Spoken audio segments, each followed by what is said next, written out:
Hey guys, welcome back to the channel. I hope you're having a great day today. For this week's video, we're going to be checking out a guitar I honestly thought I would hate, but I was sorely mistaken. This is an amazing guitar. Let's check it out.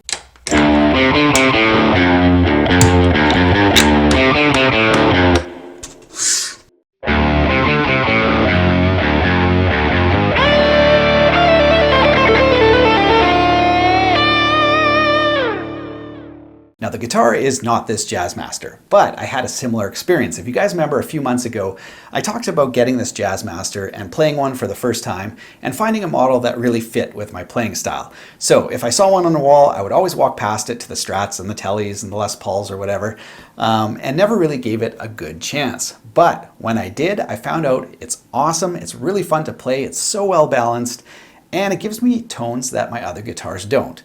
So with that in the back of my head, I decided to take a chance on this next guitar. So here it is. This is the Gretsch hollow body. This is the 6118 anniversary model in two-tone smoke green.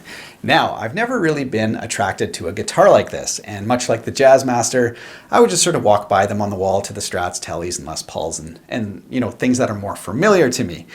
But when I was trading off some of my older instruments that I wasn't using, and this baby came up, the experience I had with the Jazzmaster was fresh in my mind, and I thought, let's give it a shot. Now I knew Gretsch guitars could play something a little like this.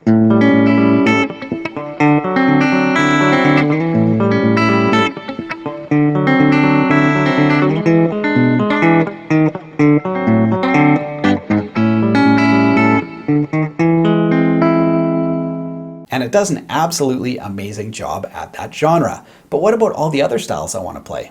Well, today we're going to find out. Now the first thing I wanted to test out was how is it going to handle feedback? Obviously hollow body guitars are known for feeding back very easily, for better or for worse. Sometimes it's awesome, sometimes it's a massive pain in the butt, but I wanted to test it out. So I cranked up my amp and just sort of played through some basic noodling. Let's check it out.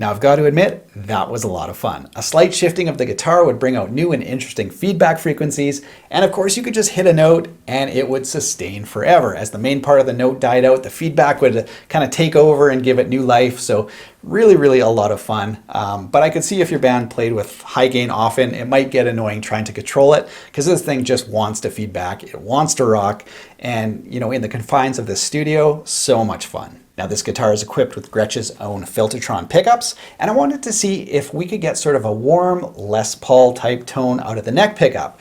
So I plugged it into my Blue Angel amp, we mic'd it up with the Sennheiser E906 mic on the grill and an Earthworks SR25 a few inches off the grill. So I kind of dialed in less gain than the first test, sort of just like, yeah, I just wanted to see if we could get kind of a smooth Les Paul type of tone. Let's check it out.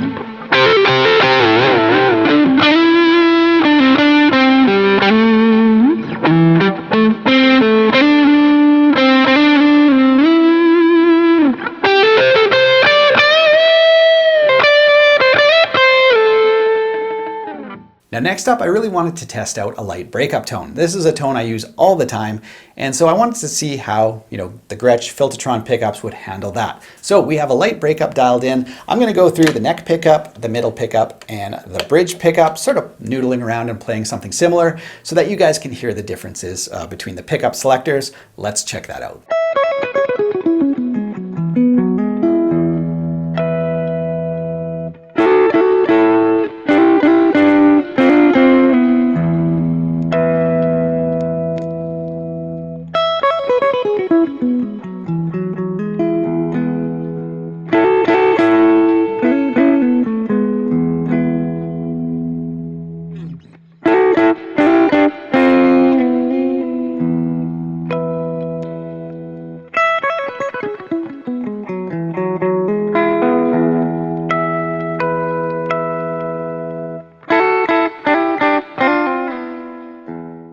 Now for somebody like me, a Duo Jet feels much more familiar. It's kind of a familiar shape and playing experience.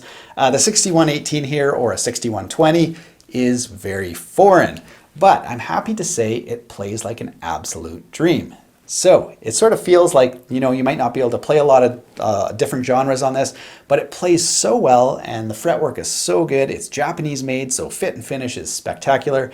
The neck profile, very usable. So even though the body is, you know, quite large, playing any sort of lick on it is just awesome. It's like playing on any other, you know, really well-made high-end guitar.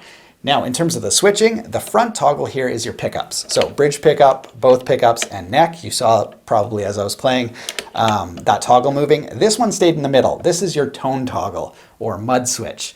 So in the middle, it's bypassed. When it's down, it's like taking your tone control and rolling it about halfway off. And when you flick to the upwards position, it's like taking your tone control and rolling it all the way off. So let's take a listen to that.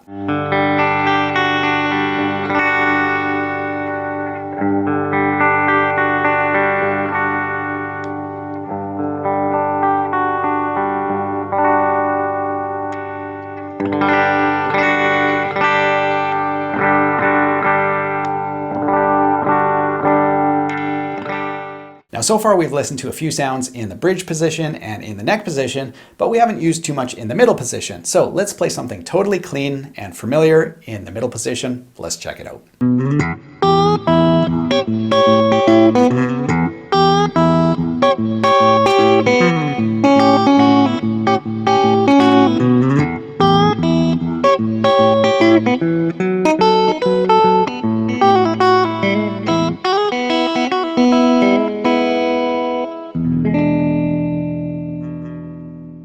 Now spec-wise, this guitar is almost entirely maple. So you have a maple top, maple sides and back, both beautifully arched, and as you can see, double bound. So awesome. We've got an ebony bridge, and this is floating. So to set your intonation, you literally have to grab the bridge, move it forward or back, or twist it side to side. But I've actually dialed it in pretty good. So yeah, anyway, ebony bass on the bridge and ebony fingerboard. And of course you get those really cool thumbnail inlays on the board. So basically maple and ebony. Other than that, let's take a quick look at the hardware. Now, a lot of Gretsch guitars come with the Bigsby, but for this style of guitar, I thought the tailpiece looks really great. It's just got that classy G in there. And for this kind of guitar, I think it just suits the overall aesthetic really well. Yeah, and then you get obviously your volume knob for your neck pickup, volume knob for your bridge pickup, and of course you just get that super high quality knobs. The hardware is top notch. Space control bridge here. I know a lot of people replace them, but so far so good for me. The strings sit on little dials so that you can actually, you know, adjust the spacing between strings so you get it just the way you like it. That's kind of a cool idea. Gretsch Filtertron pickups. So the tuning machines are just basic, lightweight, exposed gear tuners, and they seem to work really well. What else can we say here? I guess the strap locks are really interesting. This is another kind of Gretsch thing. We'll see if the camera will grab that. So I have the knob off there, so it's just an exposed stud. Then you'd put your strap on, and then to lock it in, you grab the nut that sits on the stud, tighten it up, and there you go. Kind of built-in strap locks, Gretsch style. I don't know if the camera's actually gonna, there we go. Hopefully you guys can see that. So another really interesting Gretsch feature. Now so far I'm pretty impressed with this guitar. It seems to be able to handle multiple genres with ease, and playability is absolutely an amazing experience. But we need to do a quick solo, so we're gonna throw it in a mix with other instruments and see how it sits with those. Let's check out a quick 1-minute solo.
So here are my final thoughts on the 6118. Now, from playing on my Duo Jet, I had a creeping suspicion that the experience would be sublime, and I was not disappointed. As I mentioned before, fit and finish is spectacular, fretwork is impeccable.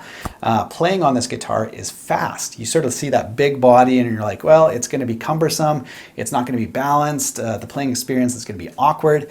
Now, admittedly, getting to those upper frets is tricky, but anywhere between, for sure, open to maybe about 15th fret, you can get to no problem. But above that, it is awkward. But the guitar is balanced, it's lightweight despite its size, and the playing experience is unreal. Now, part of me was expecting the Gretsch pickups to be a little brash or a little honky in the mid-range and maybe not so usable for just regular blues and rock playing, which is what I do.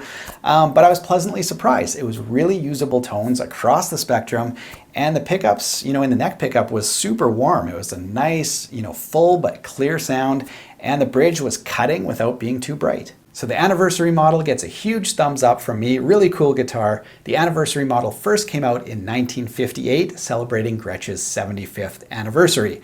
So in 58, they were celebrating 75 years. That tells you how storied this brand is, and these guys know how to make guitars. So as I mentioned before, playability is awesome, fit and finish is unreal, and of course you get all sorts of cool Gretsch finishes like this two-tone smoke, and obviously the classic orange Gretsch finish, but they have sparkle finishes, all sorts of really unique and interesting guitars. So anyway, huge thumbs up for me. Thanks for watching, you guys. Have an awesome week. We'll see you next time with a new video.